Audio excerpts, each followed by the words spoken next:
তুমি কি বলো বাবা কানাই? ঘরে থেকে কাজকর্ম কিছু করবে তো ঠিকঠাক করে?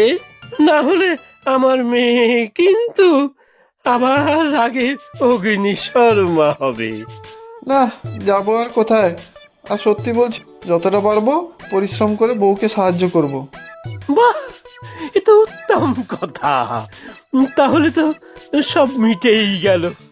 এবার কিন্তু খেতে দিতে হবে আমাদের, খুব খিদে পেয়েছে। হ্যাঁ বউ, আমারও। এই এক্ষুনি দিচ্ছি সবাইকে খেতে। ঘোতন, হাত মুখ ধুয়ে আয়, তুইও এখানেই খেয়ে যাবি। ঠিক আছে দিদি, খেতে আবার আপত্তি কিসের?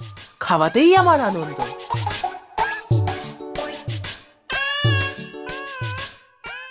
আচ্ছা, চলি তাহলে। দুজনে সুখে থেকো, আনন্দে থেকো, কেমন? সাবধানে যাবে বাবা। আবার আসবেন বাবা।